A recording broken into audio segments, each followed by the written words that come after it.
दोस्तों आप सभी को राधे राधे। मैं आज की क्लास में आपको यह बताऊंगा कि दूध से दही बनने का क्या प्रोसेस है।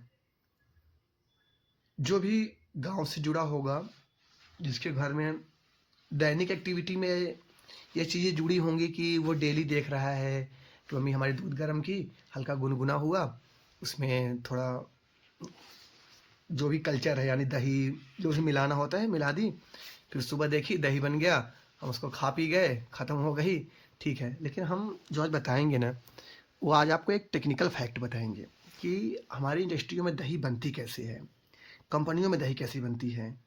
घर की माताएं बहनें जो दही बनाती हैं, उसमें आपने देखा होगा कि क्या होता है, मम्मी दही तो बना दी लेकिन वो पानी छोड़ देता है, ऊपर पूरा पानी पानी हो जाता है। पता चला कि हमने 1 लीटर के डिब्बे में दही बनाया, उसमें 800 ग्राम दही का है तो 200 ग्राम उसमें पानी ही है।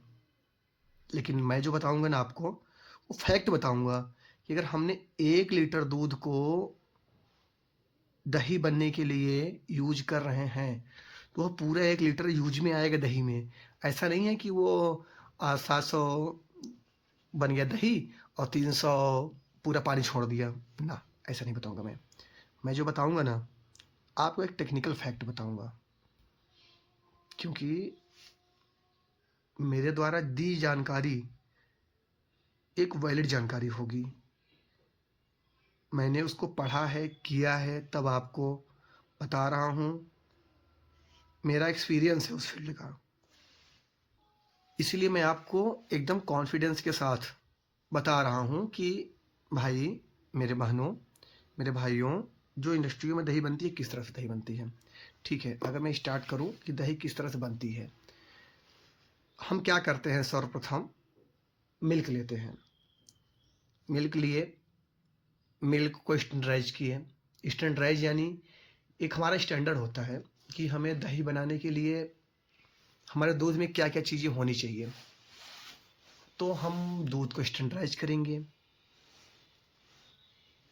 जो भी उसमें फैट चाहिए, एसएनएफ चाहिए। एसएनएफ यानी सॉलिड नॉट फैट, यानी हमें दही बनाने के लिए दूध का टोटल सॉलिड कितना रखना है, यानी उसमें फैट और एसएनएफ मिला के दूध में टोटल सॉलिड कितना होना चाहिए, उसको हम स्टैंडर्डाइज करेंगे, उसके मानकों को पूरा करेंगे।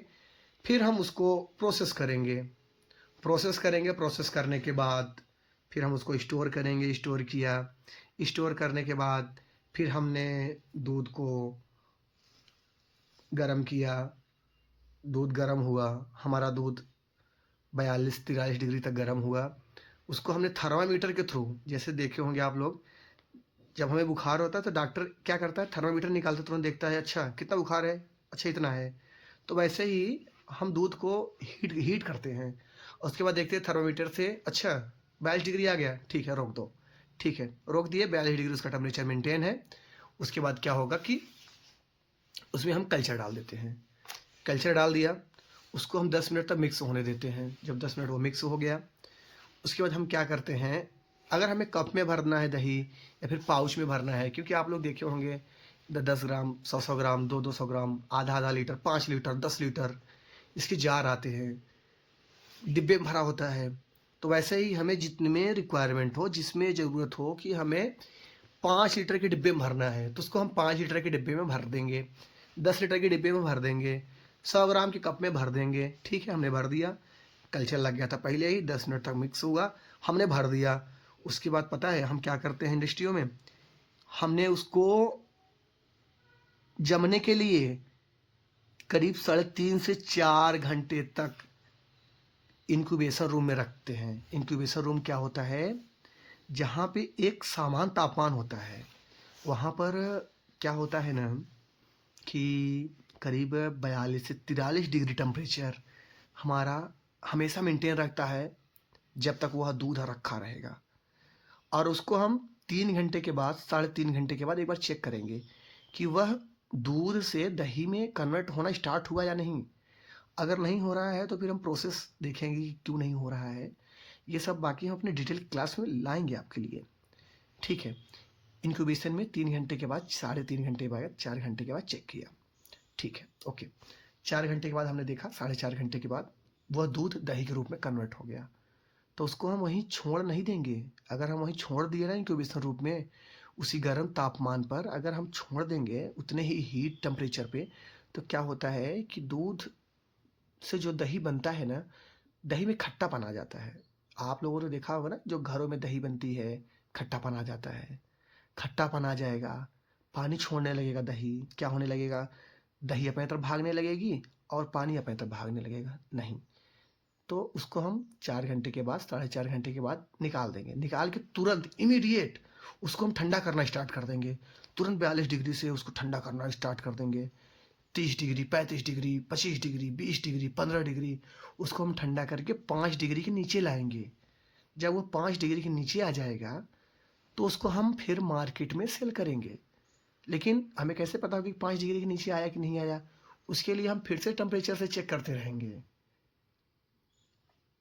इसीलिए मैं बताया ना कि इंडस्ट्रियों का प्रोसेस अलग होता है दही बनाने का, और जो घरों में होता है, घरों में क्या होता है ना कि मम्मी गाय भैंस लगाई, दूध निकला, गर्म की, ना उसको प्रोसेस करना है, ना स्टैंडर्डाइज करना है, ना तो जो भी एक्टिविटी होती है दही बनाने के लिए हमें दूध को ये करना है, कुछ नहीं करना है। बस मम्मी ने दूध गर्म किया, उसमें जो कुछ डालना हुआ डाला, और फिर क्या किया, ठीक है, रख दिया। शाम को रख दिया, वो सुबह तक रखा ही है। सुबह तक रखा ही है, सुबह देखी, ओहो ये तो पूरा पानी छोड़ दिया है, दही अलग हो गया है, पानी अलग हो गया है। बस इसीलिए होता है क्योंकि उसको हम ध्यानपूर्वक उस पर काम नहीं करते हैं, इसीलिए ऐसा होता है। तो हमारे मम्मी लोग हमसे आपसे ज़्यादा टेक्निकल हैं, लेकिन उनको क्या है ना कि एक टेक्निकल वे में क्या चीज़ें सही होनी चाहिए, क्या चीज़ें नहीं सही होनी चाहिए, अभी उनको जानकारी नहीं है। लेकिन उनको एक्सपीरियंस है कि हाँ, हमने हल्का हाथ डाल के देखा, हल्का गुनगुना है, अच्छा ठीक है, हाँ इतना टेम्परेचर होगा। उनको तापमान नहीं पता कि 42 डिग्री पर लगता है। मतलब मेरा हाथ हल्का सह रहा है, उसमें उंगली डाल के देखा, अच्छा हाँ ठीक है, आ गया होगा हल्का, ठीक है, हाथ सह रहा है, गुनगुना है, गर्म होगा, ठीक है, डाल दो, कल्चर डालो इसमें, दही वही जो डालना है डाल दो, हो गया, ठीक है, डाल दिए, रख दिए, पूरा 12 घंटा रखा ही है। सुबह पूरा दही खट्टी हो गई, पानी छोड़ दिया। ये नहीं होता। इंडस्ट्री में क्या होता है कि टेक्निकल से एक एक मिनट इंपॉर्टेंट होता है, एक एक मिनट इंपॉर्टेंट होता है उसमें। लेकिन घरों में क्या है, ठीक है, चल रहा है, 2 घंटे तक दूध ही पक रहा है, ऐसा नहीं है। इंडस्ट्रियों में अगर दूध को हमें 10 मिनट पकाना है तो 10 मिनट ही पकाना है। ये नहीं ठीक है, हो गया, थोड़ा और पक जाने दो, ऐसा कुछ नहीं है। तो मेरा मेन उद्देश्य क्या है आप लोगों के लिए कि मैं आपको हमेशा फूड से रिलेटेड कई सारी जानकारियाँ देता रहूँगा। अब मैं पढ़ाना स्टार्ट कर दिया हूँ, आपको फूड से रिलेटेड कई सारी अच्छी अच्छी जानकारियाँ देता रहूँगा।